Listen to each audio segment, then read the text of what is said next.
मेहदी और एनसी के बीच जबरदस्त तकरार चल रही है। ऐसा लग रहा है कि आगा रूहुल्लाह मेहदी अनकरीब नेशनल कॉन्फ्रेंस से किनारा कशी करेंगे। किस तरह से देखते हैं आप इस सारे मुद्दे को?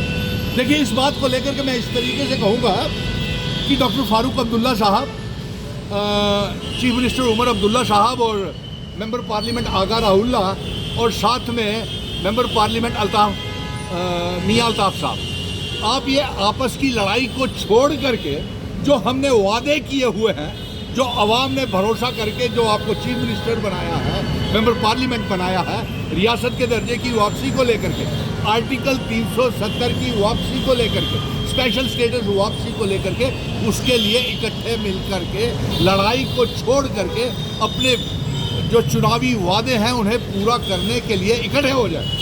क्योंकि हमने जो ये वादे किए थे लोगों से पार्लियामेंट के चुनावों में और असेंबली के चुनावों में और इलेक्शन मैनिफेस्टो में, हमने ये वादा कहा था कि रियासत का दर्जा आर्टिकल 370 1 लाख नौकरियां हर साल बच्चों को दी जाएंगी, 200 यूनिट बिजली फ्री, 12 गैस के सिलेंडर और इसके साथ डबल राशन और भी बहुत से वादे किए थे। लेकिन हम उस तरफ जा नहीं रहे हैं आपस की लड़ाई की वजह से। आपको ये बता दें, आपकी लड़ाई की वजह से आगा रूहुल्लाह और उमर अब्दुल्ला की लड़ाई की वजह से डॉक्टर फारूक अब्दुल्ला साहब, आप बडगाम और नगरोटा की सीट हार गए।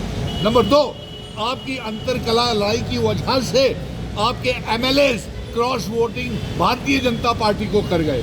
और यही नहीं, आने वाले दिनों में 13 से 17 MLA, ये मैं आपको एक ब्रेकिंग न्यूज़ दे रहा हूँ, आने वाले दिनों में 13 से 17 MLAs जो हैं वो भारतीय जनता पार्टी के संपर्क में है और किसी भी समय ये अलायंस की सरकार को गिरा सकते हैं। डॉक्टर फारूक अब्दुल्ला साहब, आपको इसलिए कह रहा हूँ, आप एक सीनियर नेता हैं और आपके साथ मिशन स्टेटहुड और मिशन स्टेटहुड के साथ आप पहले दिन 5 अगस्त 2019 के बाद।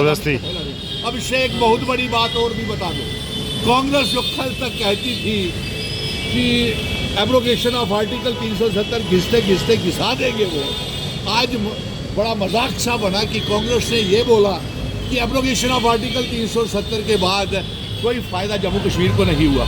तो मैं ये पूछना चाहता हूँ कांग्रेस से कि आपने आर्टिकल 370 की वापसी के लिए कौन सी कोशिश की? नंबर 1। नंबर 2, आप ही के समय जो जम्मू कश्मीर जो मुल्क था उसका इल्हाक हमारे डोगरा महाराजा हरी सिंह जी भारत के साथ करके गए। उसी समय पहले इस मुल्क को आपने रियासत बनाया और प्रधानमंत्री से घटा करके चीफ मिनिस्टर बनाया और चीफ मिनिस्टर से घटा करके भारतीय जनता पार्टी ने आर्टिकल 370 को तोड़ करके हमें यूनियन टेरिटरी बना दिया और उसके बाद 370 को एब्रोगेट कर दिया। और आप कल तक ये बोलते थे कि आर्टिकल 370 की घिसते घिसते घिस जाएगा। आज आपको ये 370 की याद कहाँ से आ गई? ये भी हमारे मिशन स्टेटहुड की जीत है। और इसके साथ साथ मैं पत्रकार मित्रों आपको एक और बहुत बड़ी बात बताने वाला हूँ।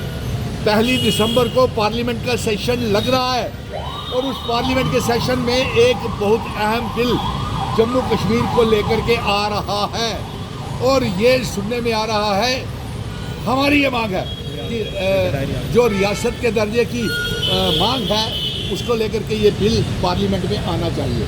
और अगर ये बिल नहीं आता है और ये जो बिल पार्लियामेंट में आ रहा है, हमें अंदेशा है कि कहीं ये वो बिल ना ला रहे हों कि 30 दिन तक कोई भी मेंबर पार्लियामेंट, MLA या चीफ मिनिस्टर या मिनिस्टर जेल में बंद रहेगा तो उसकी चीफ मिनिस्टरशिप मिनिस्ट्री चली जाएगी। और इसी फार्मूले के तहत ये 13 से 17 MLA जो इनके संपर्क में है, कोई भी तोहमत लगा करके अलायंस की सरकार को भारतीय जनता पार्टी टॉपल गिराने की फिराक में है।